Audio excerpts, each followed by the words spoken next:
Big grime artist Skepta hosted his first festival called the Big Smoke Festival. It consisted of a lineup of Skepta himself, JME, Mahalia, The Streets, and many more. I went there and I want to give you my honest reviews and honestly tell you why it was shit. Like a waste man, that's not me. Sex any girl, no, that's not me. The day started off wonderfully. It was a lovely rainy day, as it always is in the UK, so it set the tone for the rest of the day really. Made my way down in the train station, made the horrible mistake of not bringing a coat, which actually turned out to be a blessing because I bought a gilet for £10 at Primark. And where are the coats? I hate Primark because why are they doing up a summer collection? Why are you in England and you're doing a summer collection? No coats. Look at this. Why? You're in London, bruv. Get the fucking coats out. Get the coats out. You silly cunts. Anyhow, anywho, met my friends Sean and Mahalia. You know me. I come strapped with it. Wait, hold that. The problem is, are you ready? Cheers.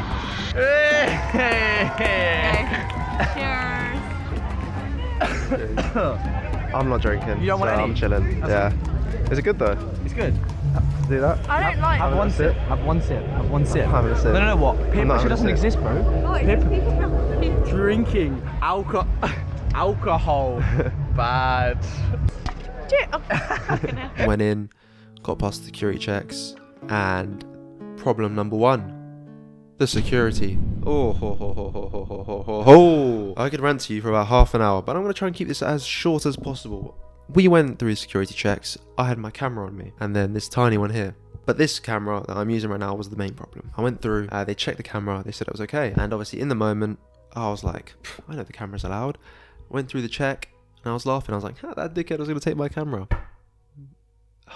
Mistakes were made. Because after I went through that check, despite the fact they said I was okay, there was this guy in a full grey trackie, and excuse my language, but he was an absolute fat cunt in a full grey tracksuit at the age of about 50. He obviously checked my bag and said I needed a license for it, or permission for that camera, and I thought, what are you on? Pulled me to the side, went into the back to check the terms, apparently checked the terms and conditions, and said I was not allowed to bring it in. At that point, when he came out and said it's not allowed in, I'd already accepted. Listen, I could tell by this guy's face, he was a cunt. Whether it was on the rules or not, because I'm sure they had to double check. They checked, went back, checked, took a picture of my camera, checked again. So I'm sure there's some grey area here where my camera fell into. So yeah, he said no, it wasn't. At this point, I already given up, as I said. Sean and Mahalia are lovely kings and queens. They were arguing my case, and not to say they were in the wrong, because in the terms and conditions, we were in the wrong. So I silently accepted it. Trying to figure out what to do. I was actually ready to go home. Like, it just already threw me off so bad. But Sean luckily said he'd take the camera to a friend's nearby. Quick 30-40 minute trek. And obviously that also upset me because I thought, oh my god, I'm now impacting my friend's day here. The tickets were 70 quid, do you know what I mean? And now he's going all the way to his camera back. So it just put me off in the wrong mindset. And I felt bad. Because despite the fact the camera wasn't allowed, I fully accepted it. But now I've interrupted my friend's time. And to add on to that, when I did go to give the camera to Sean, which took some convincing because I was like, I'm just going to go home. And then the lady said, no, you must take the whole camera bag. What the fuck does that even mean? The whole camera bag. It's a bag. Do you know what I mean? Like, it just made no sense at all. And this is really when it really pissed me off the rest of the day, because their logic was just so flawed. I thought, you don't even know if the camera was allowed, but now the camera bag is allowed. And then the security guard who came in halfway through the discussion also said, with no context to the prior conversation, started saying, if it's camera equipment, the camera bag also has to leave. You fucking little skinhead crackhead cunt. You could say that about any bag. You could say that about any bag. You are honestly lost it. I honestly lost it. I was like, well, I'm not taking the camera bag. And they were like, oh, you can leave. I was like, well, it doesn't make sense. If I had a Carhartt pouch, for example, or like any other fucking pouch, if I had a suitcase and I put the camera in it, does that make it a camera bag? It does not. You fucking thick cunts.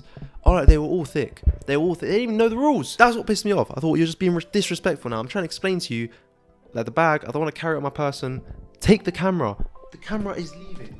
The camera bag doesn't need to leave. They weren't listening to me. I just thought, fuck you. How long has it been? Fuck me. Let me move on. Because it's just fucking pissing me off. It's just lack of logic. Anyway, it's their job, so I don't hold it against them. Apart from that cunt in the fat grey trackie who's unreasonable. Security wank. You know, I mean, I walked in, everyone was high. I swear to you, it was very easy to spot someone who was high once you're in there. So, you know, don't bring your camera, but bring plenty of drugs, mate. You'll get let in. Don't let this put you off the rest of the review of this festival, because I do have valid reasons, aside from my subjective personal experience. We went in. Sean had left. We went in. We caught Skepta's DJ set.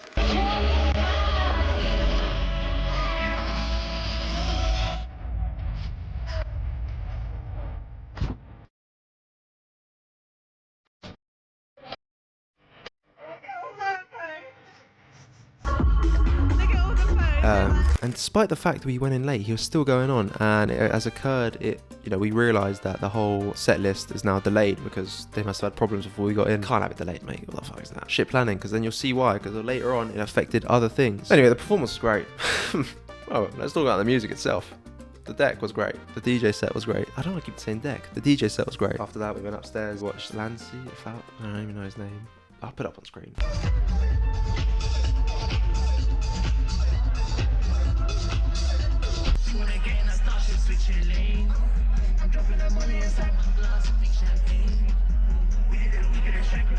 Don't listen to him, but yeah, he was alright. She seemed to really like him. His music seemed to have a lot of appeal to the rest of the crowd, but then his set got cut off, which stank. He played like what, 3 songs maybe? I just reeked of shit. I just thought, why are you cutting off his set? Like, this tickets are £70, by the way, and I ain't cheap. Anywho, then Jamie came on.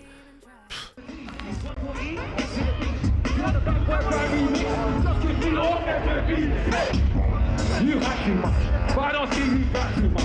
That's why you're not like too much. You didn't sort the white too much. You didn't throw the like too much. Let me just preface this and say that all the performances were great. No one really was shit. Jamie came on, was good. He did bring a couple people on who I wasn't a fan of, but I think it's because I expected Jamie to come on. That when people started doing their own songs, I was like, you know, get him back on it, mate. I want to see a legend of the game perform, not you, whoever it was. Towards the end of his set, I did miss a really good song because I went to pick up Sean. Again, not bothered missing the song because Sean done me a huge favour.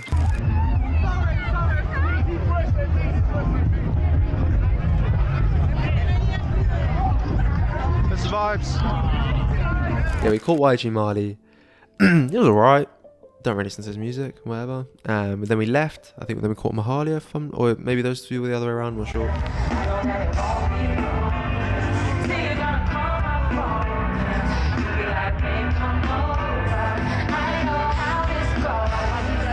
Mahalia, like as a blue, you've got to have a bit of self-respect, you know what I mean? Yeah, from Mahalia. Then we saw Mahalia from a distance. We didn't really in there. We just, getting a couple. Then we're getting a drink. I just didn't think it would be this busy. It wasn't as busy earlier, but I guess loads more people came out for Jamie. We go that way, don't we? Oh yeah, loads of people were here for JME. Everyone turned up for JME, really. Yeah, I agree. Before that, it was empty. It was. But it survived though, when it was raining. We had a good time. It was an experience. And then after Mahalia, I think it got to about 5 o'clock. Already all delayed. The England game then started. And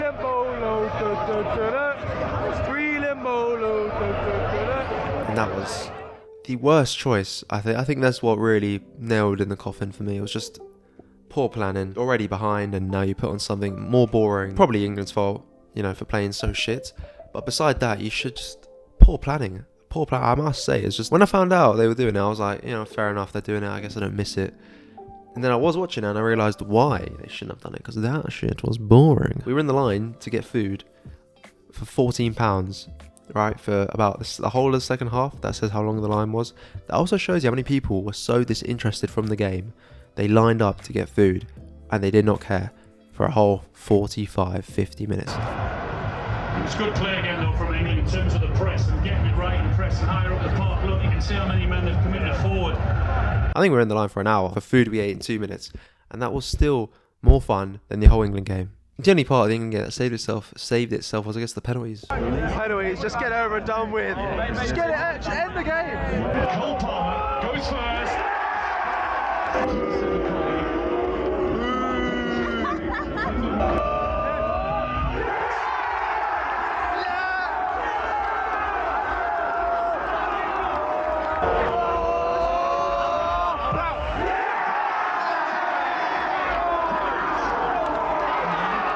misses. He doesn't score. He doesn't score. He scores. He scores. But if he misses, it'll be fine.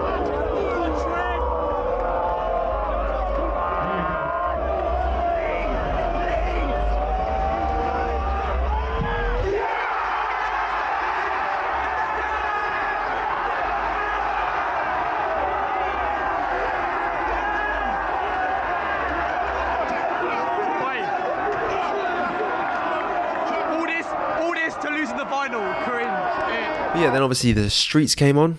Sean loved the streets. You rain down curses, but I'm waving your hearses driving by. Streets riding high with the beats in the sky. All stare But yeah, eyes. some good music. That brings me on to another point. Why was it mixed? Mixed so badly, would you say? Like the instrumentals and the beats were just so much louder than the voice. I could barely hear what Jamie was saying. I could barely hear what Mike Skinner was saying, even Skepta to an extent, but I guess maybe they fixed up for him. And then yeah, Skepta, big man himself, came on, did not disappoint. Like I said, all the performances, despite the problems they had, did not disappoint. I want to say thank you to every single person that came out today to Big Small Festival.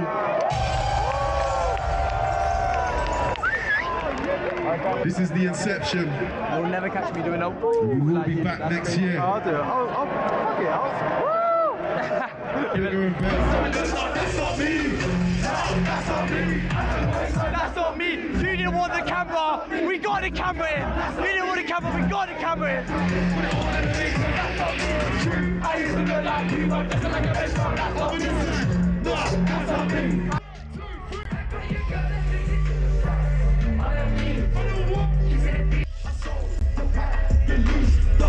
If you like the lineup next year and you want to go, because the performances were good. And especially Mike Skinner, though I said just violated him, best performer out of the lot, let's say. Skepta, fucking changing his outfit every 2 songs. Bruv, what? Just play the fucking music, man. Play the music. He's an international star. He's fucking getting changed like he's a fashion parade. Just play the music, man. Play the music, bruv. Why is he getting changed every 2 songs? He literally 2 songs played. Someone would come in and play, then he'd come on in an outfit change. Bruv, just fucking play the music, bruv. No one gives a shit how you look. Fuck me. But yeah, then again, still didn't disappoint. And then yeah, the night came to a lovely end. When I left, I told everyone up here, I kept being like, are you vaping? They were like, yeah. You got a big smoke? Yeah. Put it in your shoe. Just carried on walking. Really, think about it. How much money is it going to cost the NHS to fucking, put them on a little drip feed when they're old? That's going to cost money. Just die when you're 60. Give them the vape, let the lungs blow out, and get them over. Let them die when they're 60. Best of both worlds. Made it home in the end. Nearly missed a few trains, but I will not be paying £70 again. But that's just me. Thank you for watching this video. Have a lovely day.